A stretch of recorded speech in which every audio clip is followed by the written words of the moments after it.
Good morning students.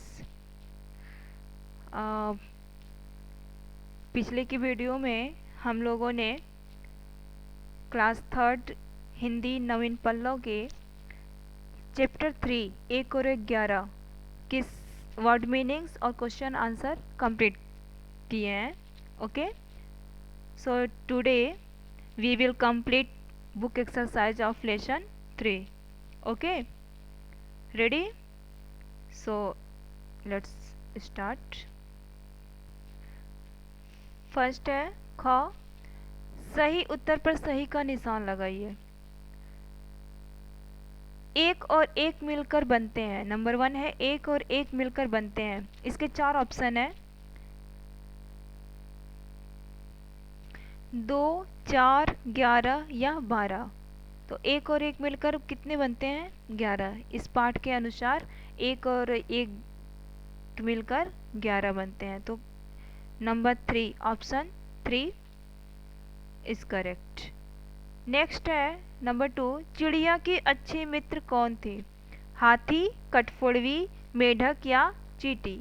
तो चिड़िया की अच्छी मित्र कठफोड़वी थी। Okay, option number 2 right. Next is सरोवर के किनारे कौन रहता था? नंबर 1 चिड़िया, नंबर 2 मेढक, नंबर 3 कठफोड़वी या नंबर 4 हाथी? बताइए कौन सा ऑप्शन सही है? सरोवर के किनारे कौन रहता था? यस, मेढक रहता था। इसको मैंने ऑलरेडी टिक कर दिया है, बस आपको समझना है और समझ करके अपने बुक में ऐसे ही फिल करना है। गड्ढे में कौन गिर पड़ा? हाथी, मेढक, कौवा या बंदर? गड्ढे में हाथी गिर जाता है ना? तो option number first is right. तो यहाँ तो मैंने ऑलरेडी मेंशन कर दिया है, टिक कर दिया है, बट जब एग्ज़ाम होगा तो ये सारे ब्लैंक होंगे। ओके, आपको फिल करना होगा। तो इसके लिए आपको करना क्या है, इसको अच्छे से समझ करके लर्न करना है। समझे रहेंगे आप लोग तो एग्ज़ाम में प्रॉब्लम नहीं होगी।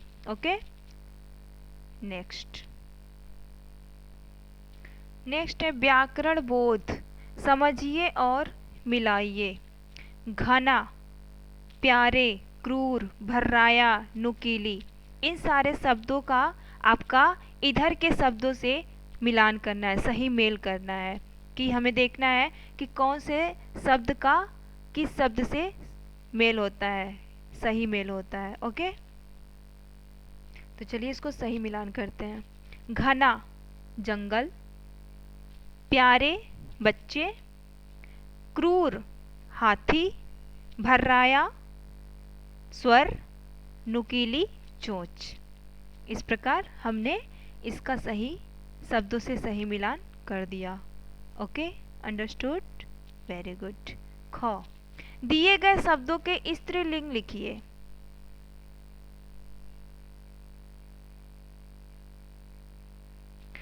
दिए गए शब्दों के स्त्रीलिंग लिखिए।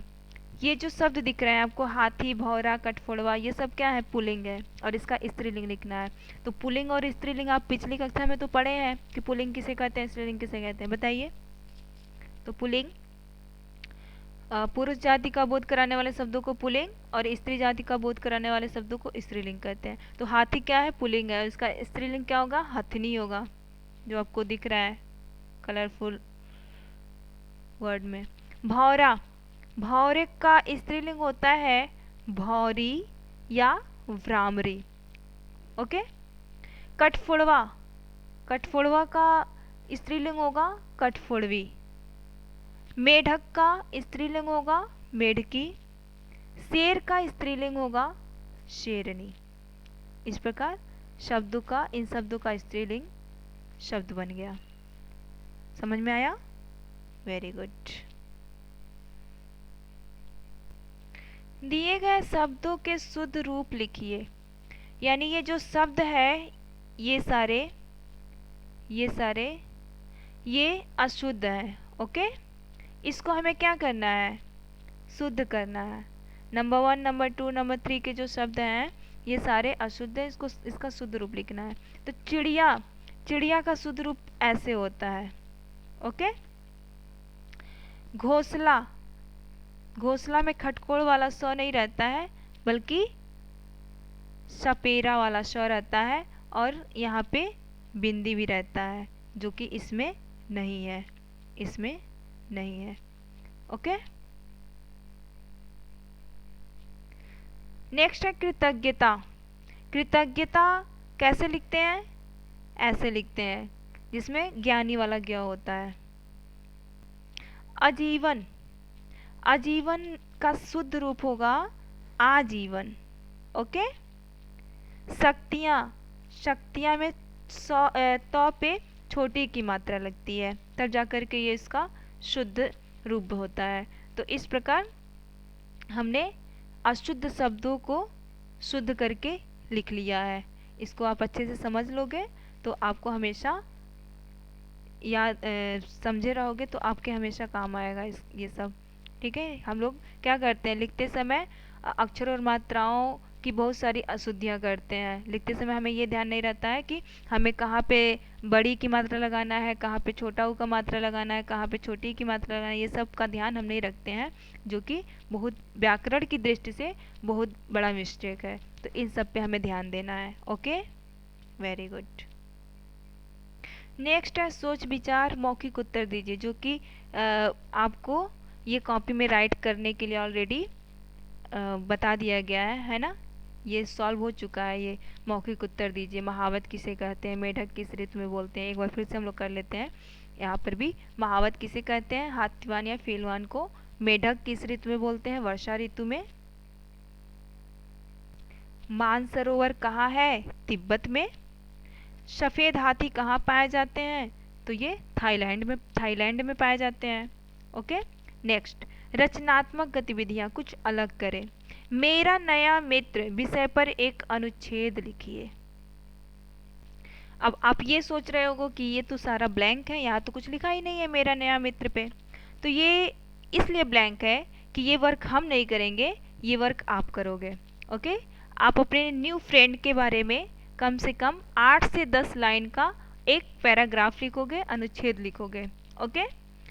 तो यहाँ पे आप ये वर्क आप होमवर्क है ये आपका, मेरा नया मित्र विषय पर एक अनुच्छेद लिखिए।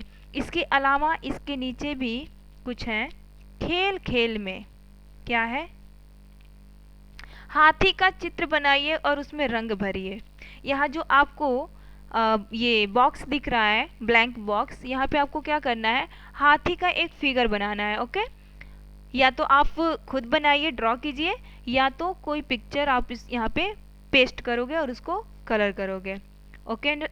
ओके, अंडरस्टूड, समझ गए आप लोग? Very good. तो आपका ये दोनों होमवर्क है, मेरा नया मित्र पे अनुच्छेद लिखना, और ये यहाँ पे हाथी का चित्र चिपका कर उसको रंग भरिए, या तो बनाइए या तो यहाँ पे कोई फिगर पेस्ट कीजिए हाथी का। और बाकी जो बुक एक्सरसाइज हम लोगों ने कंप्लीट किया है वो तो आपको बुक में कंप्लीट करना है। अगर अभी तक आपके पास बुक नहीं है तो आप एक रफ कॉपी में इसको सारे एक्सरसाइज को नोट करके रख लो, और बुक मिलने पे आप इसको बुक में कंप्लीट करोगे, और साथ ही साथ इसको लर्न भी करना है। Okay students, okay, thank you.